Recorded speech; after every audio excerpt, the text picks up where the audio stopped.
থেকে এসে কেউ যদি মেম্বার হয় সেটাকেই মানতে চায় না।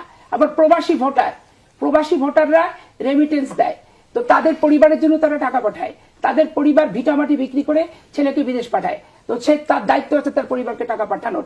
তার জন্য বাংলাদেশের রাজনীতিতে অংশ দিতে হবে, ভোটার বানাতে হবে। কে বলছে? বাংলাদেশের সুখ দুঃখ একটা নিরাপদ জায়গা থেকে তারা প্রতিবাদ করে।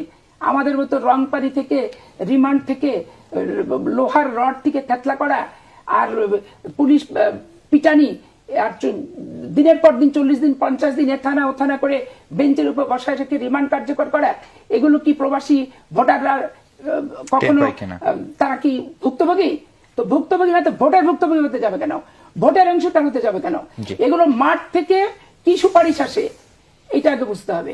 আর চাঁদাবাজের ব্যাপারে আমি স্পষ্ট করে বললাম, দেখেন আমার দল কি আমার সব নিয়ন্ত্রণ করে?